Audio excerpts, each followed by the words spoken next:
My background's in car sales, and the first computer we got and the first printer, it was an Amstrad computer, and it was a dot matrix printer. I used to notice people at night, obviously, they wouldn't come in the showroom. Sometimes they'd be walking the dog and they'd be looking through the showroom at the cars and doing the old salute, you know, looking through the window, saluting the cars there. I decided what I'd do. I'd make a stock sheet on the computer and then print it out and put a printout on the window so they could see what the cars were in the showroom. No websites those days, no, nothing like that. The only way they knew what it was to come in and ask you. And I was looking at one of my favourite websites to browse is Tom Hartley's and Tom Hartley Jr. The cars they've got are absolutely fantastic. And I was looking at Tom Hartley and he'd got a Lamborghini Silhouette. I'd never heard of the Silhouette. When I first saw it, I thought it was the Jalpa, which of course I remember in Phil Collins in Miami Vice, when he was in Miami Vice, he drove one. So I remember that back in the 80s. But the description on this Lamborghini Silhouette was virtually non-existent. And I suppose it's because the people that are going to buy those, they already know. They don't need Mr. Hartley or Carl telling them what it is. They already know. No doubt they'll have a big provenance pack when the person who inquires about it asks them questions, and they'll be able to refer to that. But I just thought to myself, well, what about people who are interested in cars but don't know about these things, that just browse and want to know something? That's how this channel's come about. So what I'm going to do, or what I'm going to try and do, is tell you about the Lamborghini Silhouette and give you a bit of history on it, just to fill you in. With a bit of luck, this video will be around in the future for other people to look at when they're researching one to buy, or like me, just a general interest in cars. So the Lamborghini Silhouette is the forgotten bridge between the Urraco and the Jalpa. And I think if you've watched Wheeler Dealers, they did a Urraco up. As I say, Phil Collins had a Jalpa in Miami Vice. So there's rare Lamborghinis, and then there's the Silhouette. And the Silhouette's so scarce, so, in my opinion, under-discussed, and so overshadowed by the Countach. Well, to be fair, everything's overshadowed by the Countach, isn't it? But even serious enthusiasts sometimes forget it existed at all. Yet for the collector who values significance, the Silhouette is one of the most intriguing cars Sant'Agata ever built. The first production Lamborghini with a targa-roof, the V8 model that bridged the Urraco and the later Jalpa, and a machine born in one of the most turbulent periods in the company's history. It was officially presented at the 1976 Geneva Motor Show. The Silhouette was derived from the Urraco P300, but it was far more than a simple roof-off derivative. Lamborghini retained the transverse, mid-mounted 3-litre V8, but Bertone reshaped the car into something harder, lower and more modern looking, with a stronger wedge profile, more aggressive arches, a deep front spoiler, and the removable targa panel that gave the model its defining identity. Lamborghini describes it as its first targa and effectively its first normal production open-top model. That matters because the Silhouette sits at a fascinating point in Lamborghini history. The Urraco had been created to give the company a more compact, more affordable V8 rival to Ferrari's junior offerings.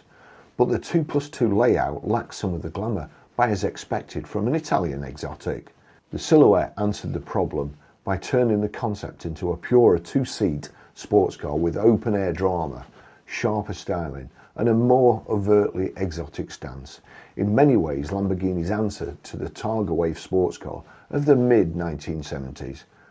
Haggerty notes that it arrived when Lamborghini badly needed a more compelling rival to the Ferrari 308 line. Mechanically, the appeal is just as strong. The Silhouette kept the Lamborghini V8 and paired it with a 5-speed manual gearbox with quoted output in the region of 250 to 265 cheval vapeur or horsepower. Lamborghini gives 250 horsepower, while curated lists 265 brake horsepower, and other secondary sources also quote 265 horsepower. Period performance was serious for the day.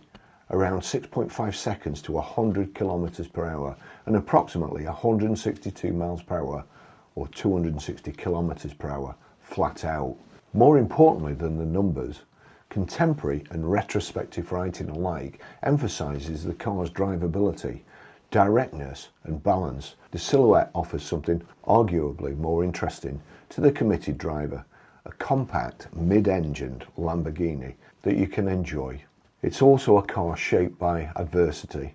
Haggerty describes the Silhouette as a product conceived when Lamborghini was at one of its lowest ebbs, and Auto Evolution likewise places it in the company's financially troubled late 1970s period when poor resources and limited marketing meant the car never received the attention it deserved. That helps explain why the Silhouette remains so obscure today. It wasn't that the car lacked merit, far from it, but that it emerged at precisely the wrong time from a manufacturer struggling to stay alive, while the Countach stole the headlines and the market moved on. That obscurity is exactly what makes it compelling now, today. The Silhouette was the missing link in Lamborghini's V8 bloodline. Urraco first, Silhouette next, Jalpa afterwards. The Jalpa would go on to enjoy a far broader audience, but many enthusiasts now see the Silhouette as the purer and more exotic expression. Rarer, more delicate, more period, and visually closer to the late 1970s Bertone dream. Even the wheels matter. Lamborghini highlights the distinctive 5-hole Bravo-type rims, a design associated with the era's concept car optimism, and one of the details that gives the Silhouette such a strong identity. As for the example currently advertised by Tom Hartley, the public details are limited but appealing. It's listed as a 1978 car in Rosso with 31,000 miles, manual transmission, 3-litre V8 Campagnolo wheels. Wow, Campagnolo wheels. I had them quick release Campagnolo wheels and 10-speed gears on my Sun Cresta racing bike when I was about 12. Campagnolo was the stuff to have back then. The listing presents it as one of the 12 right-hand drive examples. The mirrored advert on piston heads also shows 3 previous owners, which isn't bad really, is it? I mean, not that it makes any difference on a car like that, but everybody looks at it, they don't drive it. What can't be established from the public advert is a fuller chassis history, restoration record, delivery specification, or documented provenance, but I'm sure that they've got them. I'd love to rummage through the history on the vehicle. I really would. I just find it fascinating. But even without a detailed file, the Silhouette sells on identity alone. This isn't merely a Lamborghini, it's a car for the collector who understands the value of the overlooked chapter in Lamborghini's history. The car that came before the world was ready, the Junior V8 Lamborghini that was too elegant to shout, "Look at me," like the Countach did, and too scarce to become familiar. The Silhouette is not famous in the way a Countach is famous. It's better than that. It's a connoisseur's Lamborghini.